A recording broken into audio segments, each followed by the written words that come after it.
Joe Biden cements his front-runner status after 6 more U.S. states held Democratic primaries. The former vice president won Tuesday's biggest prize, Michigan. In a moment, we'll get an update from Kitivan Gorjestani, our correspondent in Washington. More and more coronavirus cases in Europe, Spain confirming 2,002 cases and 47 deaths, and there's been another sharp increase in deaths in Italy. And Harvey Weinstein to be sentenced in New York. The convicted rapist faces 5 to 29 years behind bars. Hello and thanks for joining us here on France 24. I'm Claire Pride. We start with Joe Biden remaining the favourite to go up against Donald Trump in November's US election. 6 states held Democratic primaries on Tuesday, and the former vice president won at least 4 of them, most significantly Michigan. Let's go to Kitivan Gorjestani in Washington now. Kitivan, after a remarkable comeback on Super Tuesday and endorsements from several former rivals, Joe Biden has now really taken command of this race. So what does this mean for the campaign of Bernie Sanders? It means that the path to the nomination for the Democratic Party is very, very tiny for Bernie Sanders now. And that's because the victories of Joe Biden are very wide. Some of them we were expecting. That victory in Mississippi was clear, but it's looking like Bernie Sanders might not even reach that 15% threshold in Mississippi to win any delegates. So that was a landslide. But most importantly, when you look at the states that were voting yesterday and the results there and the results from the past states, you see that Bernie Sanders is losing to Joe Biden on almost every demographic. We saw it with Mississippi and other southern states.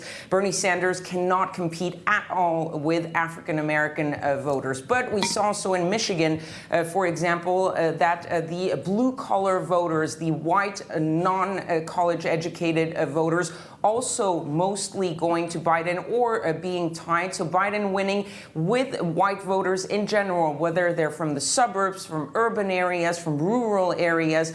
All of these demographics are turning towards Joe Biden. The one demographic where Bernie Sanders is in the lead and is winning by high margins is among young voters. The problem with that, despite Bernie Sanders repeating that he's the one who is going to be bringing out these new voters, that he can unite the young voters. Well, unfortunately for him, those young voters are not turning out in numbers, even though turnout in general is really spiking in several states in this race. But the young voters, they are turning out in fewer numbers than they did in 2016. And so it looks really improbable that Bernie Sanders can command such a turnaround, one that we've seen Joe Biden do in recent weeks, but it's looking increasingly difficult for Bernie Sanders to do that. Whether that will be enough for him to drop out of the race is a completely different question, but the pressure will be now on Bernie Sanders. And Kitivan, the Democrats' next big election milestone is in a week's time. Yes, there will be 4 more states voting next Tuesday, and those are some big states, a lot of delegates at stake. There will be Florida as well as Illinois and Ohio, and those will be the 3 key states. There's also Arizona, and this is making it even more complicated for Bernie Sanders, because if you think about it, there are 2 Midwestern states, Illinois, Ohio, that look quite a lot like Michigan, and where if this surge by Joe Biden holds and his overwhelming support among these key demographics, if that holds, he is likely to come away with the win in those 2 states.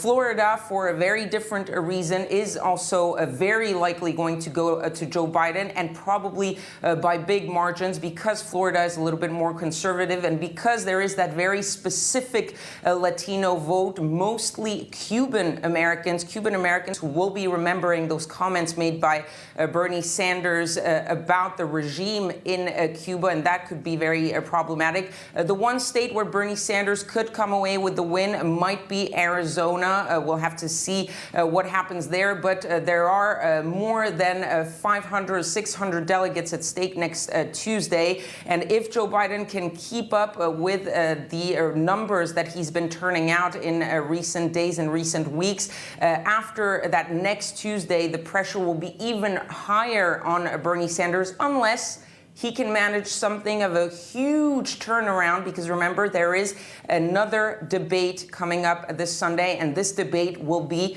only between Bernie Sanders and Joe Biden, the two men coming head to head, and that will be one of the final chances possibly for Bernie Sanders to do something to turn this Joe Biden wave around.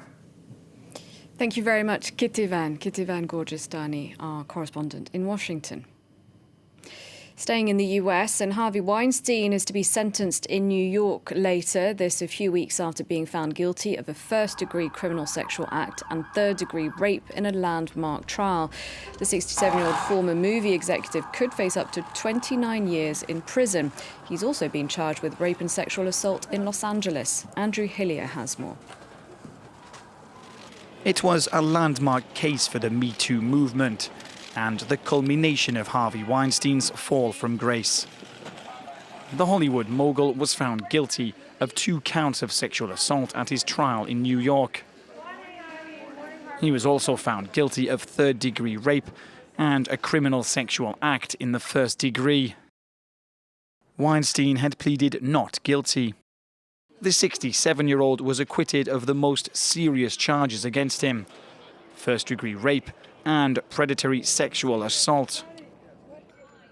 The case against the film producer was mainly built on 3 allegations: that he raped an aspiring actress in a hotel room in 2013, sexually assaulted former production assistant Mimi Haley, and that he raped Sopranos actress Annabella Sciorra in her apartment in the mid-1990s.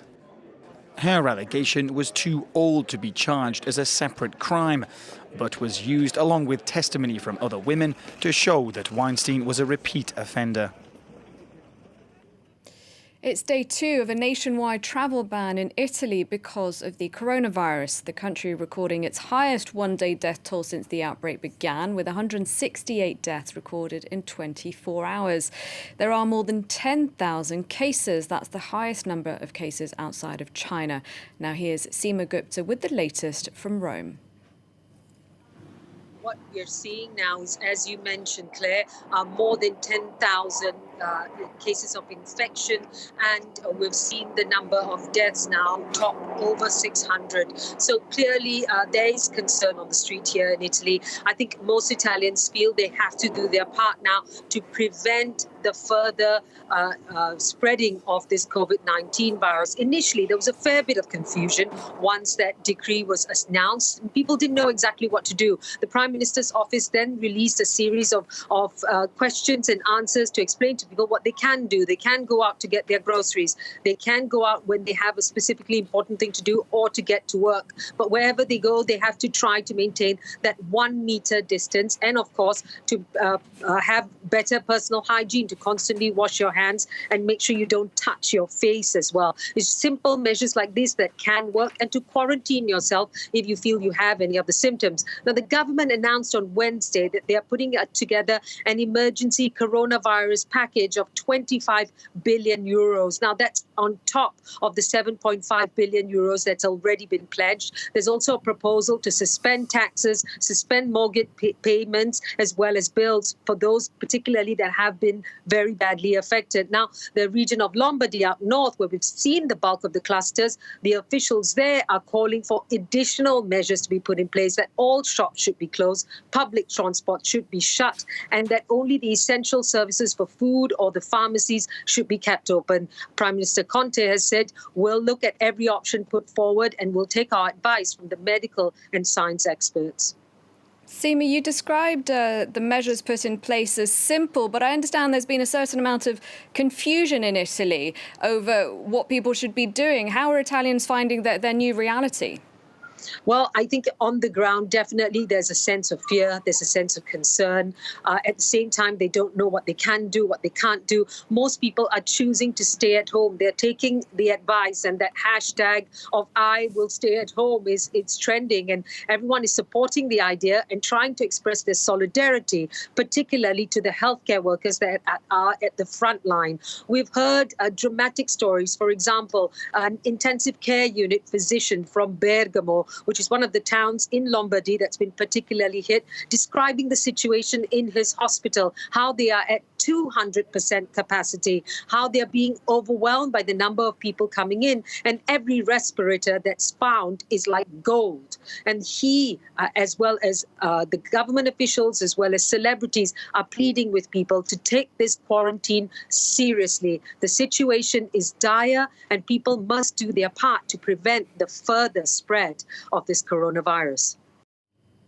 Seema Gupta there. The offices of Charlie Hebdo, the Bataclan, Nice, all places in France targeted by terrorists in recent years. And today France is remembering the victims of terrorism. It was on March 11th, 2012 that Mohamed Merah killed French soldiers in Toulouse.